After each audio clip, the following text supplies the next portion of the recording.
your job should add as much value to you as you add to it, not just monetarily.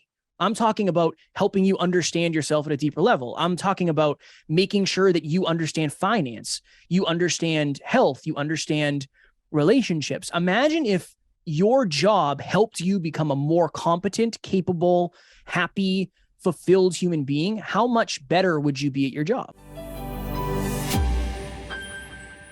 My guest today is Kevin Palmieri. Here's 3 facts that I think you should know about Kevin.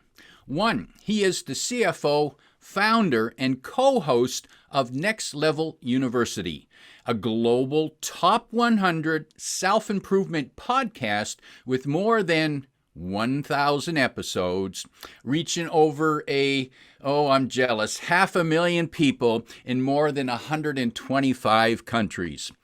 2, after overcoming depression and suicidal ideation, which means that he was thinking of creative ways to kill himself, didn't want to do it in a boring way, Kevin became passionate about self-improvement and entrepreneurship. And through his podcasting and speaking, he made it his life's purpose to make a positive impact on as many people as possible. And 3, he believes in a heart-driven and no BS approach to holistic self-improvement and teaching others how to get to the next level of their lives. Kevin Palmieri, welcome to Your Intended Message. George, thank you so very much for having me on. Thank you for the wonderful introduction. I would expect nothing less from you and Your Intended Message. Thank you again for having me. Kevin, I'm glad I'm living up to your expectations already, surpassing even. Crushing them. Kevin, the next level, what do you mean by that when you say that people need to get to the next level? What is that? I think... And is that a goal, final goal, or is it a stepping stone? I think it's a never-ending goal. No matter where you are, there is always somewhere more that you could go. There is always a little bit more that you could be doing. There is a deeper level that you can understand yourself. So all the next level really is a continuation of progress for you in whatever arena you're looking into for the rest of your life. I believe you'll hear people say, George, that I'm an educated person. And I believe that education never ends. You can be a lifelong learner, and I guarantee your results will reflect that if you do that for the length of your life. So Next Level suggests that we are a continuous work in progress. Yes. Yeah, 100%. I think that some of us, when you build a house, you don't just build a house and then leave it. You have to clean the house. You have to maintain the house. You have to keep up with the times. Maybe you have to change your wiring when the electrical codes change. There's always something going on. So by definition, nothing ever stays the same.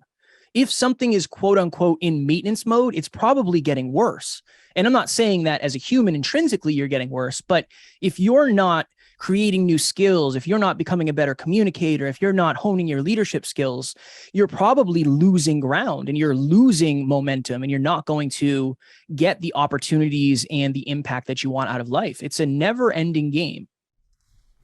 And so for those who think, well, I got my education, I don't need to know anything more. What do you say to those people? If you have goals for better, you will need to know more ultimately. And I think a lot of us convince ourselves that we don't have goals.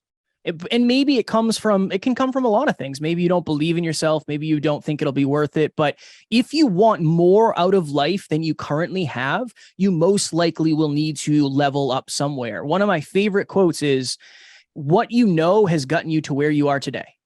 And if you want to get to another level, you probably are going to have to learn something new. And the other part of it too is you're going to feel really, really good about yourself when you feel like a competent human being who can add value to any conversation, who can communicate at a deep level, who can fix things, who can have deep conversations. I just think it's an important facet for human beings to be working on themselves forever, because you'll take pride in that when you work on yourself.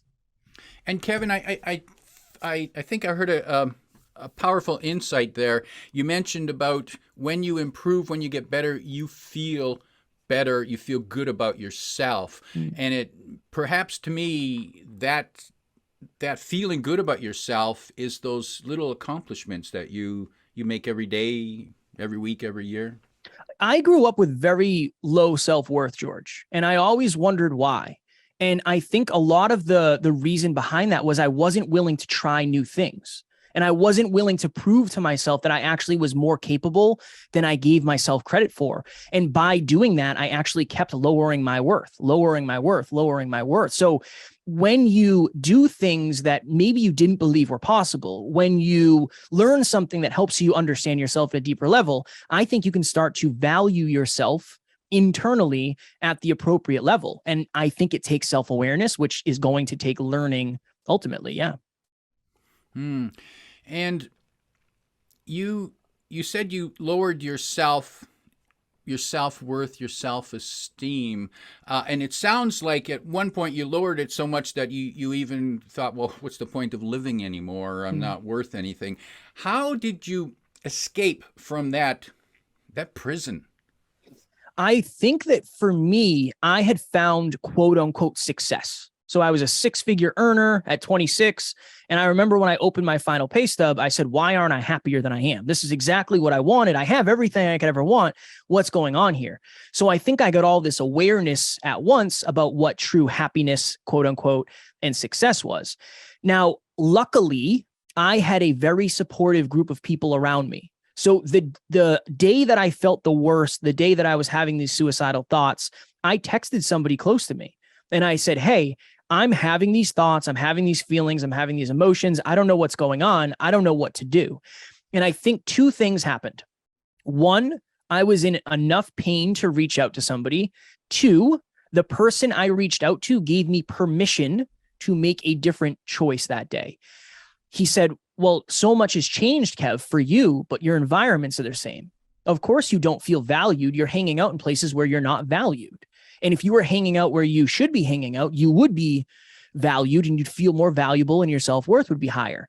But if I reached out to somebody, George, and I said, hey, I'm feeling a certain way, I don't know what to do. And they said, well, Kev, nobody likes their job. Everybody hates their job. That's par for the course.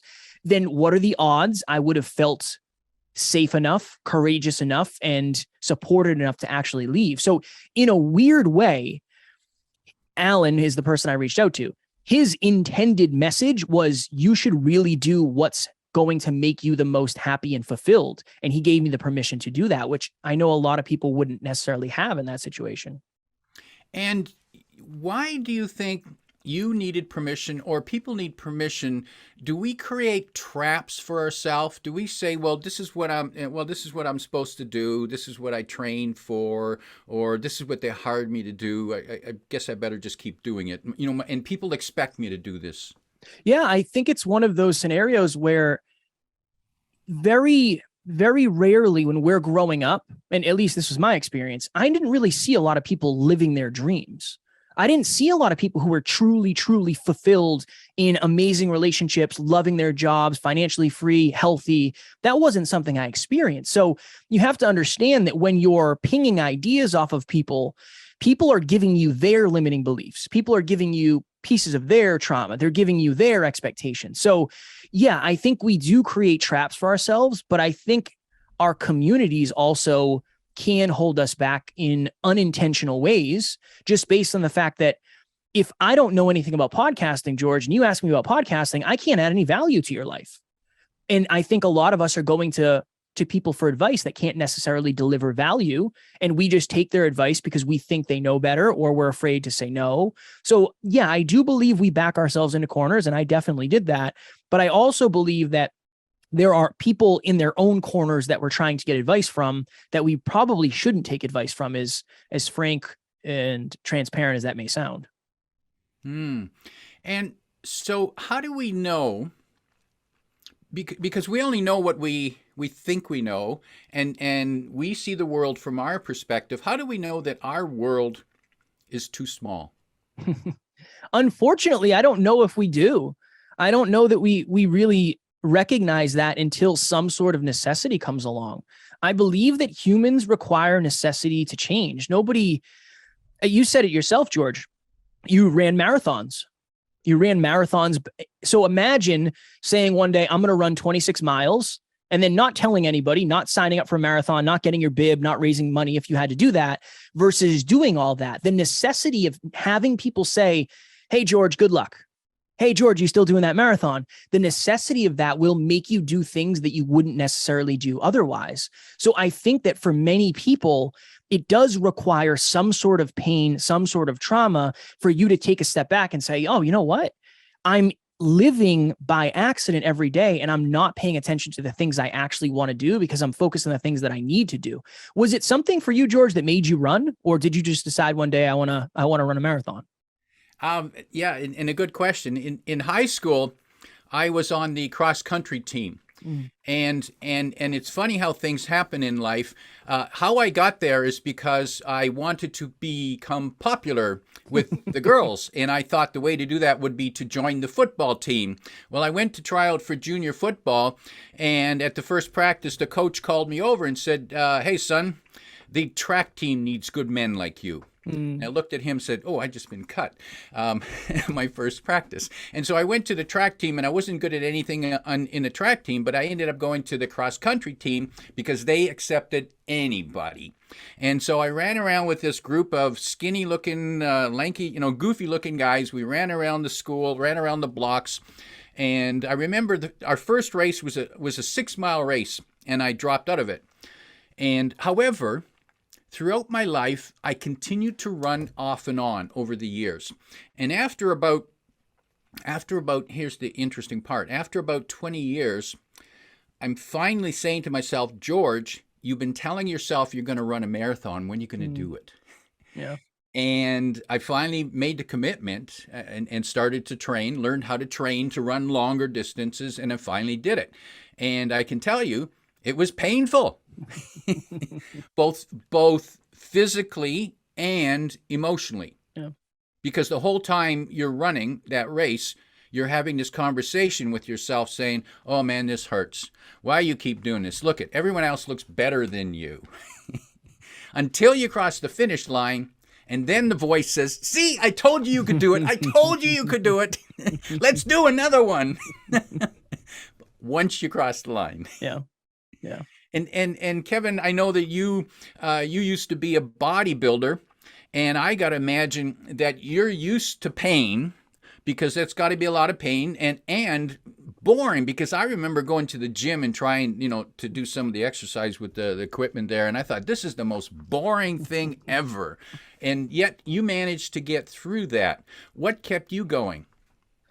I don't really know. I made a commitment. I made a public commitment, and I had public accountability, and I told all my friends and my family that I was going to do a bodybuilding show. And I think also I believed it was a line for me. I had been working out. So I did my first show, I think when I was probably 25. So at that time I'd been working out for probably 9 years consistently. So I loved it. I loved fitness. I loved going to the gym. I loved all that. I did not enjoy the dieting. The dieting was absolutely terrible, and eating the same thing every day was challenging. But I assumed, and I think this is kind of a through line for my life, George, I assumed the result would make me happier than it did. I won the show I did. And I remember thinking I got 3 plastic trophies, and I just traded in 3 months of my life and who knows what else. So I ended up, to your point, afterwards, I said, I'm going to do another one. Now that I know what to expect and it's not so bad, I'm going to do another one. And I ended up dropping out maybe a month in. I had a pint of Ben and Jerry's in the freezer. I went down and ate that. I texted my coach and said, I am done, because I knew it no longer would be worth it. That is it for me. I'm very good at doing things that I know will be worth it. If I don't believe something will be worth it, I just kind of say, that's not for me. It's not in alignment anymore. How do you measure worth it? It's hard. It's really hard, because for many of us, we're imagining what it will be like in the future. So this is what I would say. You have to understand the difference between the results-driven happiness and the process-driven fulfillment. So this is always my analogy. If this podcast goes well, George, if your intended message goes well and I don't mess this up horribly, I will be happy. I will give myself a pat on the back and say, Kev, you're the man. No matter how this podcast goes, I am fulfilled doing it. I am in the process of fulfillment. So I know it'll be worth it because I'm fulfilled in the process, even if the process kind of sucks. I told you this, I love mixed martial arts. I love martial arts of all kinds. I was in the gym right before this doing 5-minute rounds on the heavy bag. That sucks. It's terrible. You can't breathe. You're sweating in your eyes, but I'm so fulfilled in the process and after. So I think number one, it's you can reflect on times you've done it before, but you have to ask yourself, am I hoping for a certain result, or do I actually feel fulfilled by the process that I am doing right now? I think that's one of the best ways to tell whether it's worth it or not. The process must feel fulfilling is what I'm hearing. Yes. Yeah. And so it's not enough just to be results driven. No, because if you're results driven and you don't get the results, which you'll never do right away, then you're just going to quit and go on to something else. A lot of people say, how did you guys get to 1,000 episodes? And I appreciate that. I'm very grateful for that compliment, because although it sucked and I was broke and I couldn't pay the bills and there was a lot of things going on behind the scenes, I always loved this part. I love being able to talk into the microphone with people, and I can't believe I get to do it for a living now. It blows my mind. But in the beginning, I started this to have an impact. I did not start this for money. I did not start this for fame. I didn't start this to be interviewed. I started this based on helping other people. While I could not make a single dollar within the first couple of years, I could help a lot of people. And that's a good result. Impact is a good result, and you can get results based on that. But if you're only looking at the results, it's going to be very hard to continue going because you get very little results in the beginning. It's just the way it works.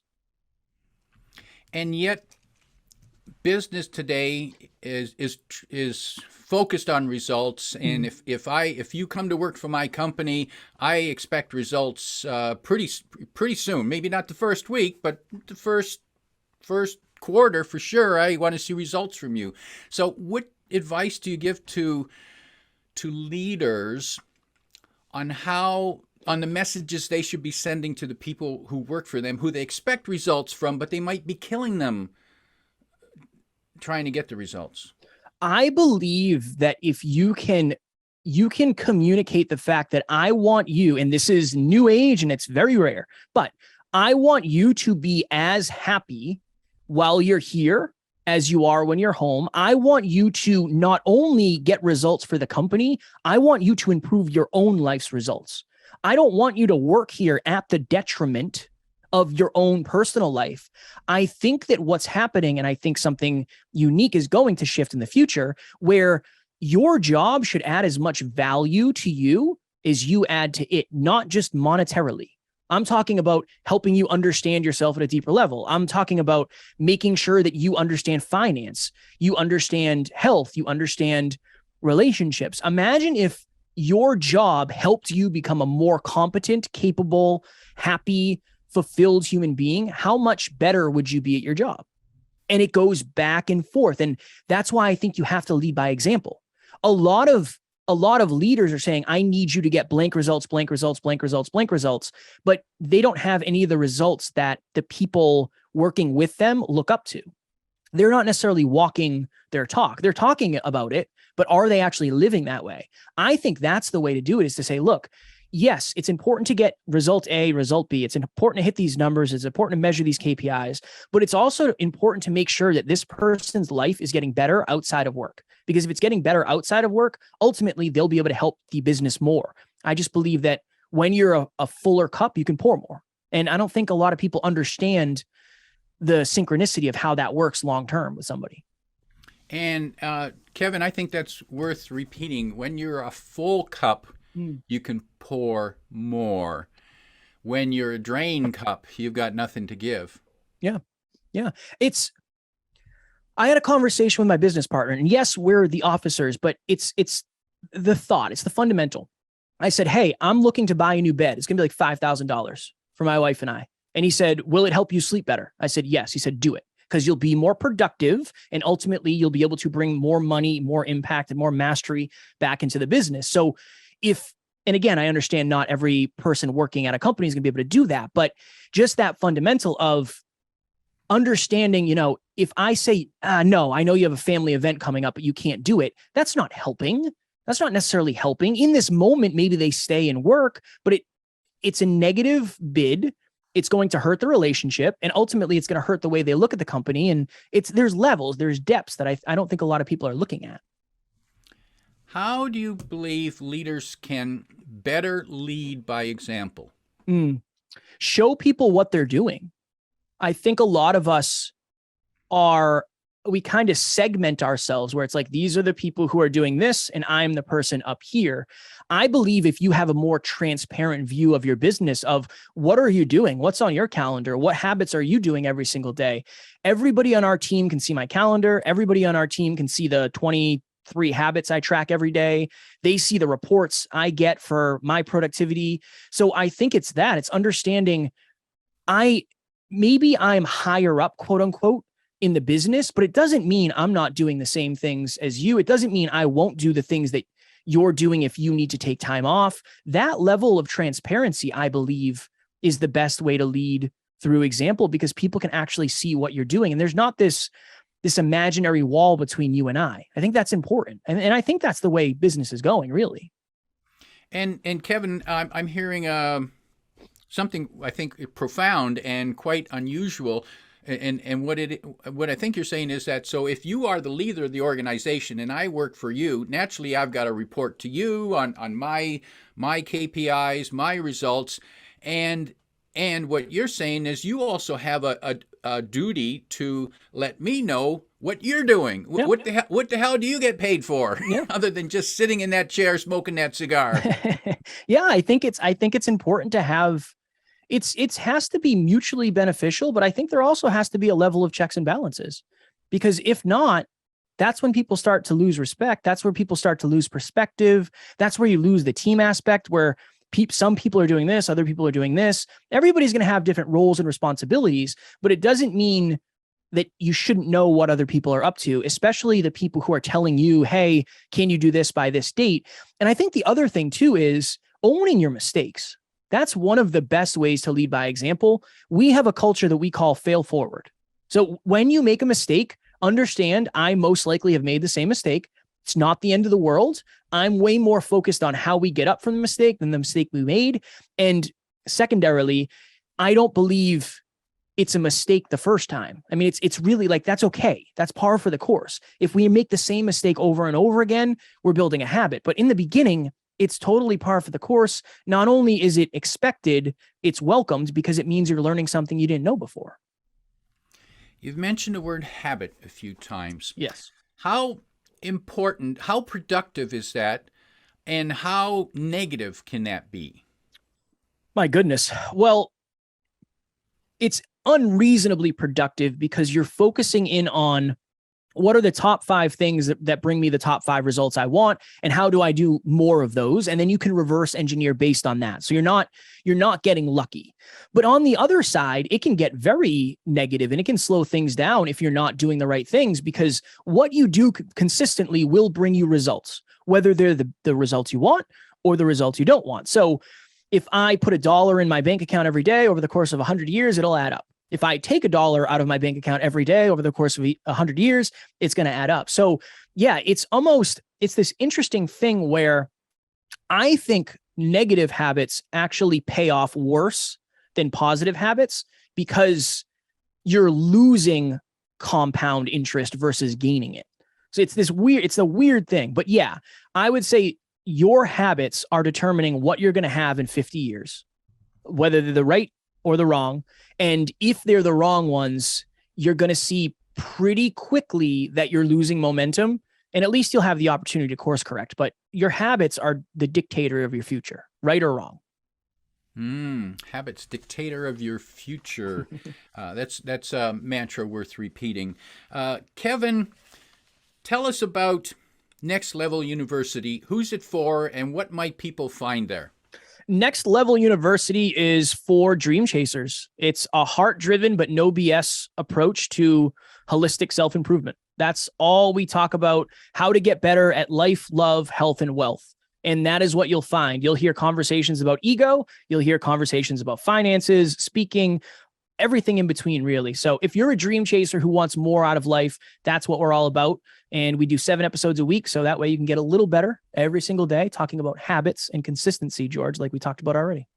And 7 days a week, that is definitely a strong habit. Yes.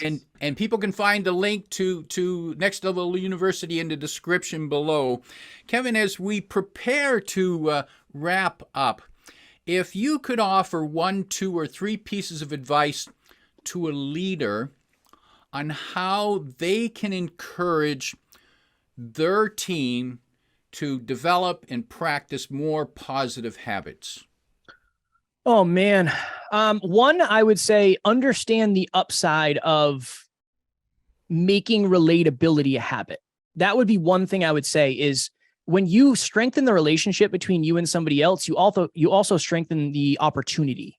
I think, again, we're often talking about, I want you to do blank, blank, blank, and blank, when if you build a relationship with that person, they'll ask you how to do better. That's number one.